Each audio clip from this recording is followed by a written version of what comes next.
Bienvenidos. Estas son las noticias más destacadas de la OEA. Esto es OEA News, el informativo de la Organización de los Estados Americanos.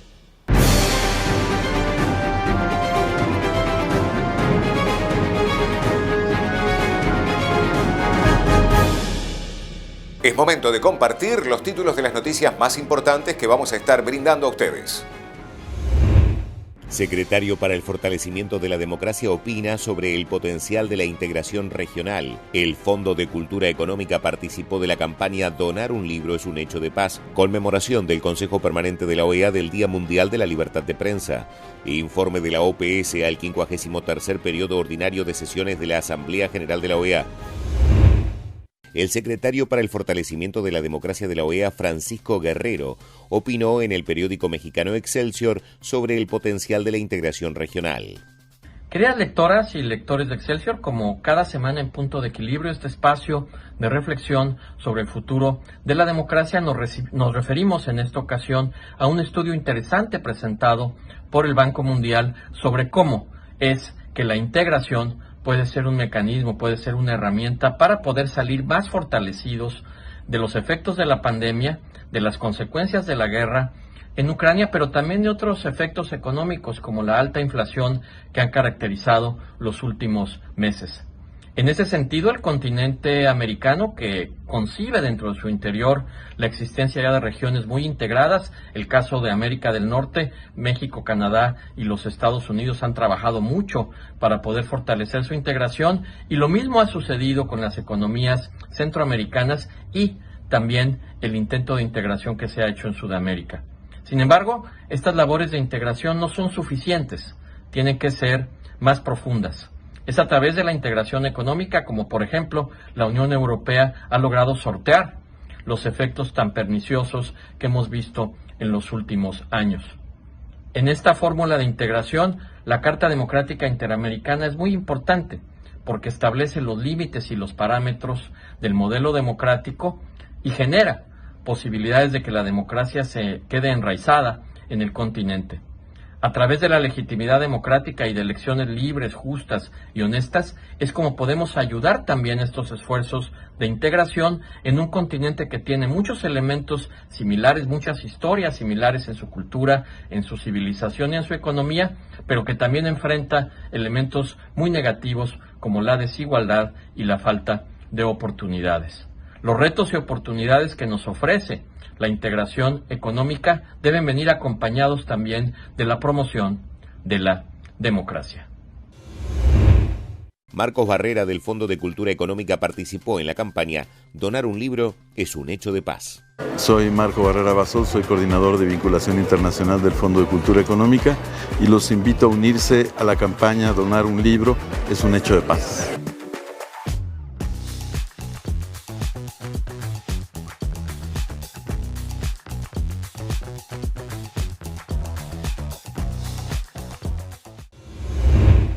Presentación de la directora de Radio y Televisión Argentina de la Televisión Pública, Cindia Ottaviano, en la conmemoración del Consejo Permanente de la OEA del Día Mundial de la Libertad de Prensa. Delegaciones y representantes de los países de nuestra América, muchas gracias a la ciudadanía que nos acompaña también y al embajador Carlos Raimundi por esta oportunidad de compartir con ustedes los avances de los medios públicos de la Argentina en un escenario de concentración inédita y también de violencia contra las mujeres en la vida pública y política de la Argentina, inusitada desde los 40 años de recuperación democrática. De hecho, hace exactamente 2 meses, el 3 de marzo pasado, el Comité de Expertas del Mecanismo de Seguimiento de la Convención de Belém do Pará, de la Organización de Estados Americanos, culminó una visita oficial a mi país entre el 1 y el 3 de marzo, y recabó en distintas reuniones información que dio cuenta de que subyace un clima de hostigamiento, ataques e impunidad contra las mujeres que participan en la vida pública y política de mi país.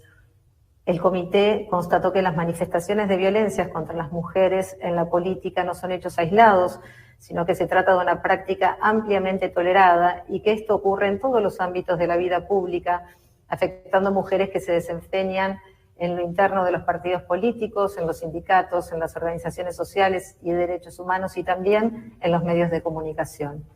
El comité pudo constatar que los actos de violencia son facilitados y exacerbados por algunos medios de comunicación social y el uso de las redes sociales, según ha dejado dicho, y son un ataque directo a la visibilidad de las mujeres.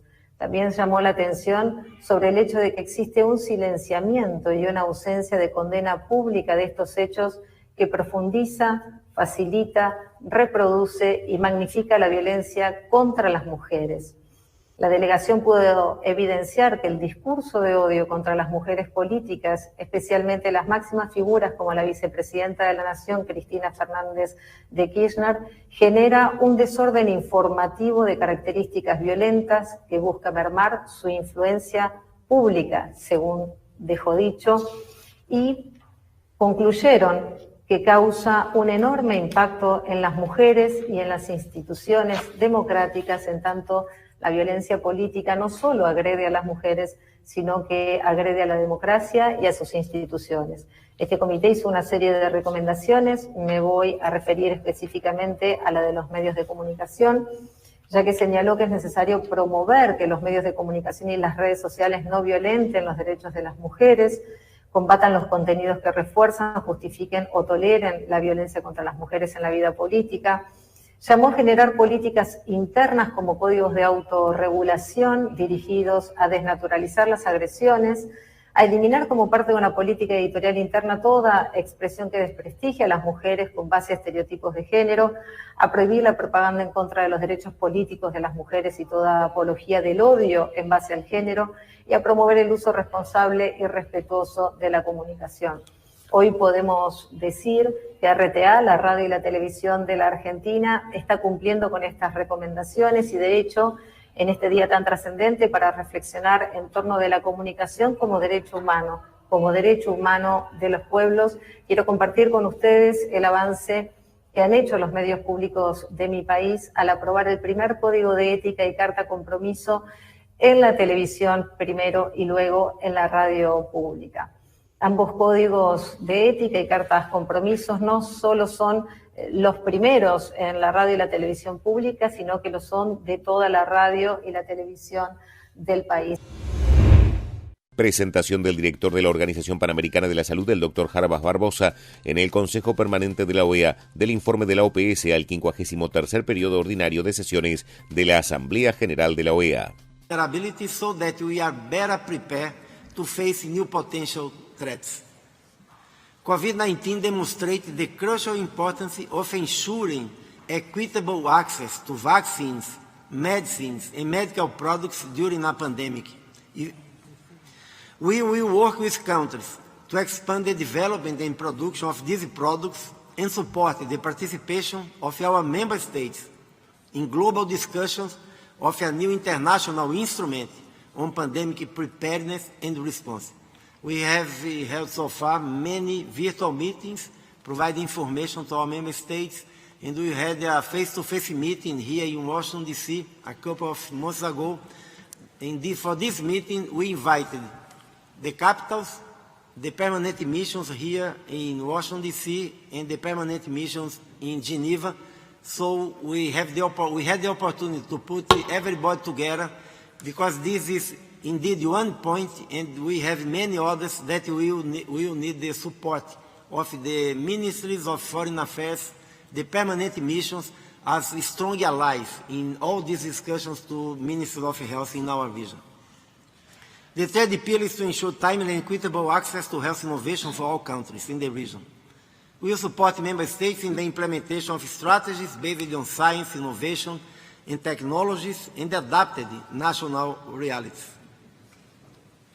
This will allow us to recover from the negative impacts the pandemic has had on our health system and services, and reposition countries and populations to make progress toward achieving the sustainable development goals related to health. The fourth pillar is to build a resilient national health system based on renewed and strengthened primary health care to tackle the challenges caused by an increasingly complex epidemiological context and an aging population. This requires training and retention of human resources, the strengthening of information systems, the use of technologies such as telemedicine and digital transformation. it also requires a laser focus on gender inequities and inequalities for sustainable change to occur.